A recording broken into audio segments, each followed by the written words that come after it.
Hey everybody, welcome back. We are at Winter NAMM in Anaheim, and I have with me today guitar royalty. Yeah, right. JC, Caesar. Yeah. These guys are the guy, I mean, one of the biggest stories of the year on how Gibson Guitars has some new ownership, has a new vision. Of course, they're almost every guitar player's favorite guitar, so we just want to know what the hell is going on, quite frankly. So anyways, I'm going to let you take it away, JC, and let us know like what's going on with the company and what your vision is for it. Sure. No, I appreciate it. It's great to be here at NAMM, and I mean the energy that we get back from NAMM has been awesome so far. But let's face it, we went on a little obstacle course, and I don't know if anyone noticed, but it was an obstacle course, and we got through it, and I got to tell you, the way that the team got through it and the way that we set ourselves up for success in the future has been amazing. And just 3 months ago, the team said, "Hey, JC, can we go back to NAMM?" And I said, "Only if we're ready." And they said, "Well, what does that mean?" I said, "Hey, we're going to show up and we're going to prove to the world that we're going to actually be true to who we are." And yeah, I mean, for those guys that don't know this, like Gibson was a little absent from the NAMM show, and we were like, how can that be, And you guys came back, roaring back this year, and that was exciting and news in and of itself.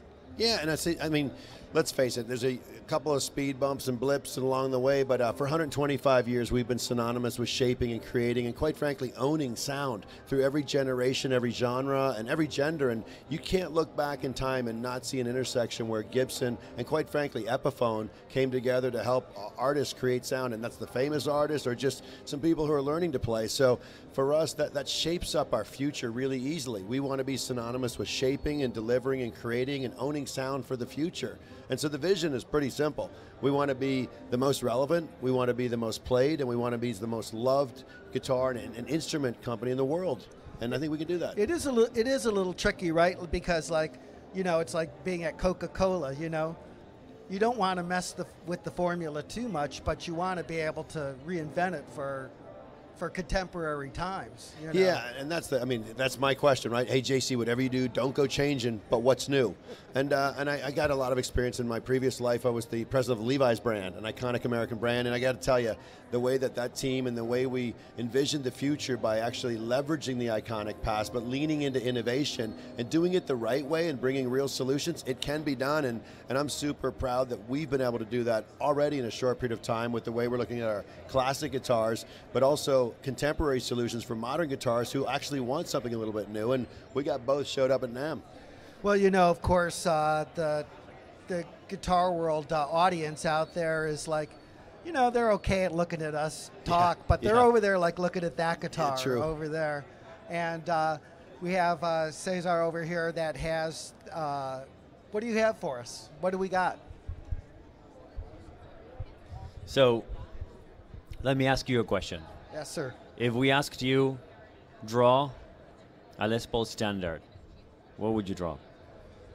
Well, I would say it's appropriately titled. It's one of the industry standards. And that's exactly right. So as JC said, we decided early on in our conversation that we were going to go and leverage on our iconic past, our DNA, bring authenticity back, and bring those classics back.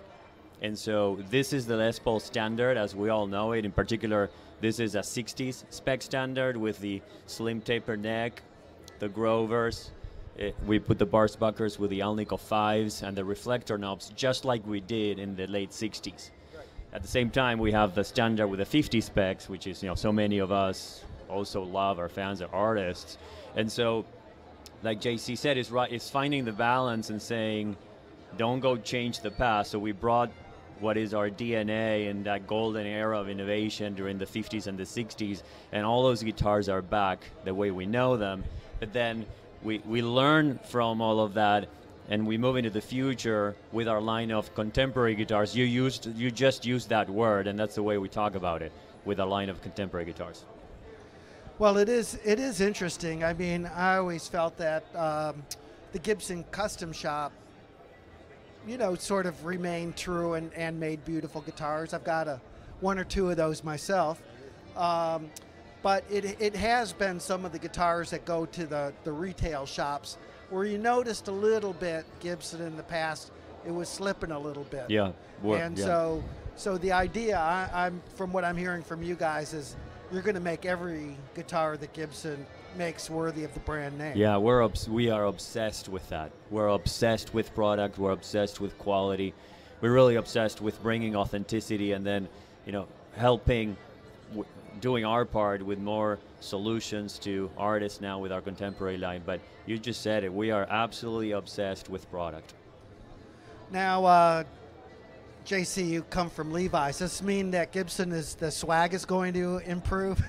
Yeah, well, I got to tell you, I mean, we've been up there for a couple days, and whether it was the Day Zero at NAMM when we introduced the Chuck Berry first ever tribute, the E350T, we had Chuck's son and his grandson come and actually open the case for the first time. You know what they did? They got up and they actually played it. And it was unbelievable. It was a moment we had one of our future legends, Jared James Nichols, joined them, actually sang Johnny Be Good. And it was just a magical moment. And I could look around and I could see the team at Gibson. And yes, there's 100,000 people here kind of watching what we're doing. But I feel most proud that everyone on the team at Gibson was a foot taller that night. And they've remained tall ever since. So I guess most of you guys know this, but Gibson, as well as Gibson, there's also the Epiphone brand, which is part of the company too. And I'm wondering, is that something separate, or is that something you guys are going to breathe some new life into? Yeah, so this gets a little personal now. My mother, Nancy, who grew up in the Joan Baez era, that whole Dylan era, we've had an Epiphone in our family all my life. Oh, wow. And I used to look at it and go, Mom, like an Epiphone. I knew kind of what it was, but then now that I get to actually help create the future and shape the destiny of Epiphone, I see what my mom did, and then I see these pictures of the Beatles walking off Candlestick holding Epiphones, and I see these images, and I'm like, we got to tell this story.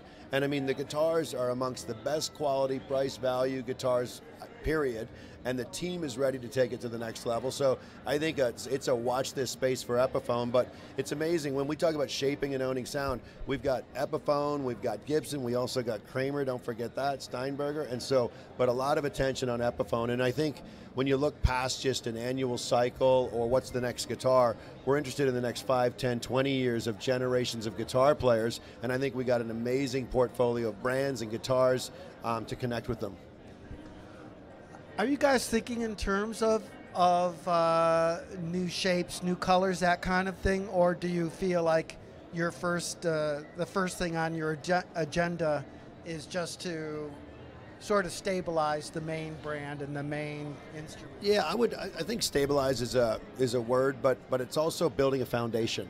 And I think getting the credibility and the foundation that, hey, can you truly go back and represent the DNA that every guitarist wants? I think we're starting to check that box right now. We're not done yet. And can you actually envision and listening? And I think what happened was there's a fine line between novelty and innovation. And if you cross that line, it's a bad line to cross. And what we're going to do is start listening to more artists. We've got everyone set up. We're going to be doing some interesting things in Nashville. We're doubling down on Nashville. We're going to have an interesting way to bring artists in, not just to show how we can put them on social media, but actually get input from them on futures. And we can do small run editions, see what people think, and then scale it appropriately. And that's truly how you would innovate. Well, speaking of social media, and it's something that I've been stressing here because not everybody can come down to the NAMM show. Yeah. You know, I mean, we're the fortunate people. True. But I'm always saying, well, guys, if you want to find out more about this instrument or that kind of thing, go up online, check this out. Are you working on Gibson socials so you can make it more interactive with the consumer? Yeah, I think, and again, it all starts with our guitars, and then it goes from the two bookends for us are our amazing artists and our guitars. And then in between that, we can start telling our stories, and guess what? Guess who's doing a great job of that? The artists. We have Jared James Nichols, we have Emily Wolfe, who I think you're going to speak with later, but we have an array of artists, and we've rekindled their spirit of connection with Gibson, and it's amazing. If we tell our story, they tell our story, it truly goes exponential. So I think by Monday, these 4 days will tell more stories about where we're going than we have probably in the last 4 years. This is for all of the tech and the social, it is a word of mouth business. Yeah. Word travels really quick. Oh, that guitar's great. Yeah. That guy, you know. Yeah. So, anyways, I'm excited as Cool. a long time Gibson player, long time Gibson fan that you guys are working on the Cool. brand and you're back to focusing on making great guitars again, you know. And this one looks beautiful.